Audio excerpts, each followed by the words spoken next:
السلام علیکم۔ میری پینٹنگ کا عنوان ہے بچوں کی بعض بری عادتیں۔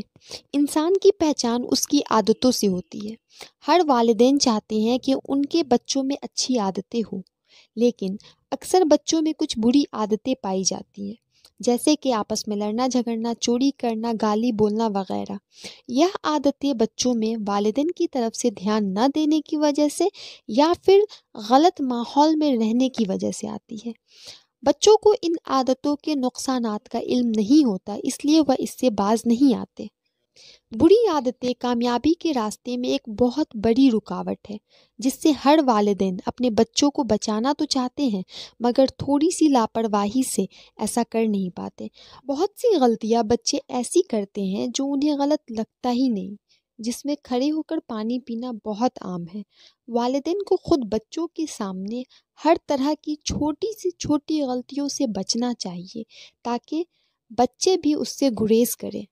بہت سے بچے سڑک پر یا ادھر ادھر چلتے پھرتے کوڑا پھینک دیتے ہیں۔ اس طرح وہ اپنے معاشرے کو گندا کرتے ہیں، جس سے صرف ان پر ہی نہیں بلکہ ان کے آس پاس کے لوگوں پر بھی اثر پڑے گا۔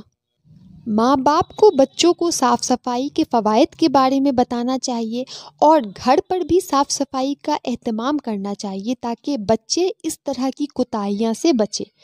بہت سے بچے سڑک پر کھیلتے ہیں یا دوڑتے ہیں، یہ بھی انتہائی غلط عادت ہے۔ سڑک پر اس طرح کھیلنے اور دوڑنے کے دوران حادثات کا خطرہ ہوتا ہے، تو والدین کی یہ ذمہ داری ہے کہ وہ اپنی اولاد کو سڑک پر چلنے کے قانون کے بارے میں بتائیں، تاکہ بچوں کے ساتھ کسی بھی طرح کا حادثات پیش نہ آئے۔ اس کے علاوہ بھی بچوں میں کئی بری عادتیں ہوتی ہیں جسے والدین نظر انداز کر دیتے ہیں، حالانکہ آگے چل کر ان عادتوں کی وجہ سے بہت سی پریشانیاں پیش آتی ہیں۔ تو والدین کو خصوصی طور پر بچوں کی ان عادتوں کو سدھارنے کی ہر ممکن کوشش کرنی چاہیے، تاکہ آئندہ انہیں یا ان کے بچے کو کسی بھی طرح کی رسوائی کا سامنا نہ کرنا پڑے۔